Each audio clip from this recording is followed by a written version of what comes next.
বাংলাদেশের মুসলমানদের একটা সমস্যা হইলো তারা কোথায় কোথায় বলে তারা 90%। এই মাসে জুলাই সনদ বাস্তবায়নের জন্য সব থেকে গুরুত্বপূর্ণ মাস। বাংলাদেশের মুসলমানরা দিনে রাতে মন্দির পাহারা দিয়ে নিরাপত্তা নিশ্চিত করেছে। আমি আমার হিন্দু ভাই বোনদেরকে বলতে চাই, বন্ধুরা, এই যে কোরআন অবমাননা করা হলো, এর প্রতিবাদ করার একমাত্র দায়িত্ব কি মুসলমানের নাকি আমার হিন্দু ভাই বোনের? সবটা কিন্তু একটা স্বীকার করতে হবে, আমাদের আর কিছু করার নাই ভাইরা। আমরা যারা পরিবারের বড় সন্তান, আপনারা জানেন, ওই পরিবারের অক্ষুণ্ণতা ধরে রাখার জন্য তারাই বারবার ত্যাগ করতে হয়। এখানের মুসলমানরা হইল বাংলাদেশ নামক রাষ্ট্রের সব থেকে গুরুত্বপূর্ণ স্বাধীন সার্বভৌম সন্তান। সুতরাং তাই বাঁচাই রাখার জন্য তারাই বারবার ত্যাগ করতে হবে, কারণ এই রাষ্ট্র যদি ধ্বংস হয়ে যায় তাহলে অন্যদের কোনো দুঃখ নাই, তারা আনন্দই পাবে। আপনাদেরকে আর একটা কথা আজকে বলি, বাংলাদেশের মুসলমানদের একটা সমস্যা হইলো তারা কোথায় কোথায় বলে তারা 90%। ভাই, এই 90% থেকে বের হয়ে আসেন। আপনি যতদিন না পর্যন্ত বুঝবেন এই 90% বলার মধ্য থেকেই আপনার চাইতে ধরা হয়েছে, ততদিন আপনি এখানে কিছুই করতে পারবেন না। এই বাংলাদেশের 18 কোটি মানুষের মধ্যে মুসলমান পরিচয়ের মানুষেরা হলো সব থেকে বড় কালচারাল মাইনরিটি। প্রমাণ আমি আপনাকে বলি, তার বড় প্রমাণ হইল কোন মন্দিরে যদি সামান্য হামলা তো দূরের কথা, কোন ষড়যন্ত্র হয়, তাহলে বাংলাদেশের বিশ্ববিদ্যালয় শিক্ষক, এনজিও বাদী থেকে শুরু করে সবাই সেটার পক্ষে মুহূর্তেই রাস্তায় নামতে পারেন। কিন্তু মুসলমানের নিজের জীবনের থেকেও পবিত্র কোরআনে কারীমকে যদি লাঠি মেরে নষ্ট করা হয়, তাহলে তার পক্ষে বলা তো দূরের কথা, তার ব্যাপারে একটা সামান্য শব্দের প্রতিবাদ করাকে তার সাম্প্রদায়িক। এইখানে মুসলমানের কোরআন কারীম ছাড়া অন্য সমস্ত ধর্মগ্রন্থগুলো হইল literature, great art, great literature. এটা বাংলাদেশের বুদ্ধিজীবীদের বইয়ের তাকে থাকতে পারবে। এটা বিশ্ব সাহিত্য কেন্দ্র থেকে শুরু করে সকল বড় বড় যে আমাদের লাইব্রেরি গুলো আছে সেখানে থাকতে পারবে, কারণ এখানে অন্য ধর্মের স্ক্রিপ্ট গুলো, শুধু ধর্মগ্রন্থ না, এগুলো গ্রেট আর্ট, গ্রেট লিটারেচার। কিন্তু কোরআন শরীফ এটা হইলো শুধু একটা ধর্মগ্রন্থ, এইটা কোনোভাবে গ্রেট আর্টও না, লিটারেচারও না, এটাকে বইয়ের তাকেও রাখা যাবে না, এবং এটা নিয়ে কথা বললে বুদ্ধিজীবীতে থাকবে না। এই হলো আমাদের অবস্থা। বাংলাদেশের মুসলমান হইল 90% পপুলেশন উইথ 9% পাওয়ার। তার এই সমাজে কোনো স্টেক নাই, তার কোনো মালিকানা নাই, তার কোনো সরকার নাই।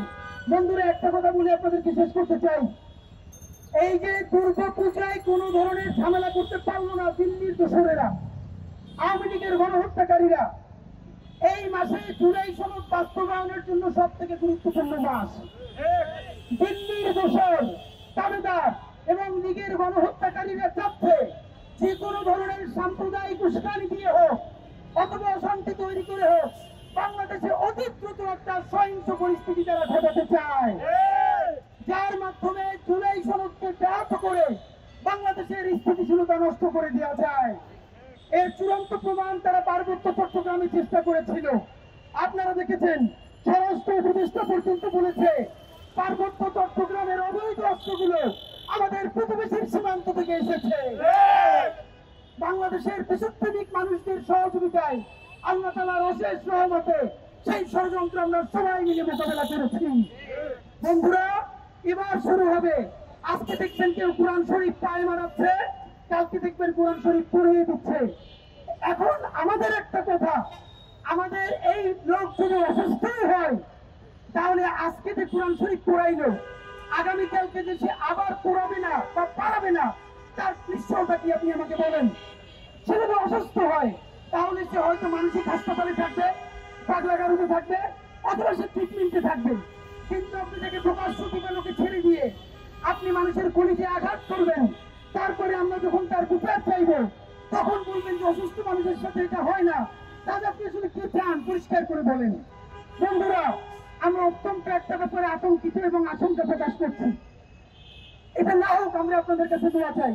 এমন ঘটতে পারে এই দেশে এই কাজটা করলো, আপনি দেখবেন এক সপ্তাহ, এক মাস বা কোনো একটা সময় দেশি অথবা বিদেশি কোনো এজেন্সি তাকে হত্যা করতে পারে।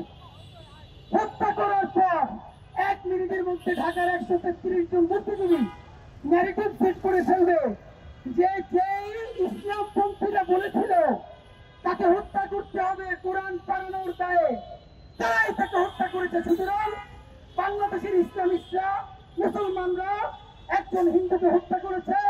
এখন বাংলাদেশের হিন্দুদেরকে বাঁচানোর জন্য অবশ্যই ভারতকে এখানে ইন্টারভিউ করতে হবে। এই পরিস্থিতি তারা তৈরি করতে চায়। আপনাদের মাধ্যমে বলতে চাই, কুরআন কারীম, ত্রিপিটক, বাইবেল, এই সমস্ত রিলিজিয়াস স্ক্রিপ্ট বাংলাদেশের প্রত্যেকটা ধর্মপ্রাণ মানুষের কাছে অত্যন্ত সম্মানিত। আপনি দেখেন এখানের আলিমরা মাঝে মধ্যে অতি কঠোর ভাষায় কথা বলেন, কিন্তু দেখবেন না কোনো মাহফিলে বা কোনো প্রোগ্রামে তারা অন্য কোনো ধর্মগ্রন্থকে আঘাত করেছে বা এরকম বাজে শব্দ চয়ন করেছে। যদি কেউ ভুলেও করে থাকে, আপামর মুসলমান দেশপ্রেমিক মানুষ তার বিরুদ্ধে সব থেকে বড় প্রতিবাদ জারি রাখে। আমি আমার হিন্দু ভাই বোনদেরকে আজকে একটা বিনীত অনুরোধ করতে চাই, বাংলাদেশে কোন মন্দিরে অথবা যত জায়গায় হামলা করার চেষ্টা করা হয়েছে, বাংলাদেশের মুসলমানরা দিনে রাতে মন্দির পাহারা দিয়ে নিরাপত্তা নিশ্চিত করেছে। আমি আমার হিন্দু ভাই বোনদেরকে বলতে চাই, বন্ধুরা, এই যে কোরআন অবমাননা করা হলো, এর প্রতিবাদ করার একমাত্র দায়িত্ব কি মুসলমানের নাকি আমার হিন্দু ভাই বোনেরও? যতদিন না পর্যন্ত ইসলাম অবমাননা এবং কোরআন অবমাননার বিরুদ্ধে আমার হিন্দু ভাই, আমার হিন্দু বোনেরা প্রতিবাদ করার জন্য রাজপথে দাঁড়াতে না পারবে, ততদিন পর্যন্ত মুসলমানেরা যদি কলিজা কেটে মন্দির পাহারা দেয়, আমরা ইনসাফের রাষ্ট্র প্রতিষ্ঠা করতে পারবো না। সুতরাং আমরা প্রত্যাশা করি আগামীকাল শাহবাগে বাংলাদেশের ধর্মপ্রাণ হিন্দু ভাইয়েরা, খ্রিস্টান ভাইয়েরা, চাকমা ভাই বোনেরা, তারই সমতলী সবাই মিলে আপনারা এই কোরআন অবমাননার প্রতিবাদ করবেন। তবেই আমরা বুঝতে পারবো দিল্লির আধিপত্যবাদ এবং গণহত্যাকারী আওয়ামী লীগের ষড়যন্ত্রকে ভেস্তে দিয়ে সবাই মিলে আমরা আমাদের ইনসাফের বাংলাদেশ প্রতিষ্ঠা করতে পারবো ইনশাআল্লাহ। বন্ধুরা, আপনাদেরকে চূড়ান্ত ভাবে বলতে চাই, এই কোরআন অবমাননাকারী যে করেছে তাকে কয়েকদিন অ্যারেস্ট করে তারপর ছেড়ে দিয়ে এইসব চাল বাহানা চলবে না। প্রয়োজনে স্বাধীন মেডিকেল টিম গঠন করে তাদেরকে দিয়ে বলাতে হবে, সে যদি বিচারগ্রস্ত হয় তাহলে কতটুকু বিচারগ্রস্ত, তাকে কি বাহিরে ছাড়া যাবে নাকি মানুষের হসপিটালে ভর্তি করতে হবে? আর যদি ইচ্ছাকৃতভাবে পাগল সেজে সুবিধা নেওয়ার চেষ্টা করে, তাকে দৃষ্টান্তমূলক শাস্তির ব্যবস্থা করে পরবর্তী ষড়যন্ত্রকারীদের বীজটা উপড়ে ফেলে স্বাধীন সার্বভৌম ধর্মপ্রাণ বাংলাদেশের ইনসাফের বাংলাদেশ প্রতিষ্ঠা করতে হবে। বাংলাদেশ জিন্দাবাদ, ইনকিলাব জিন্দাবাদ।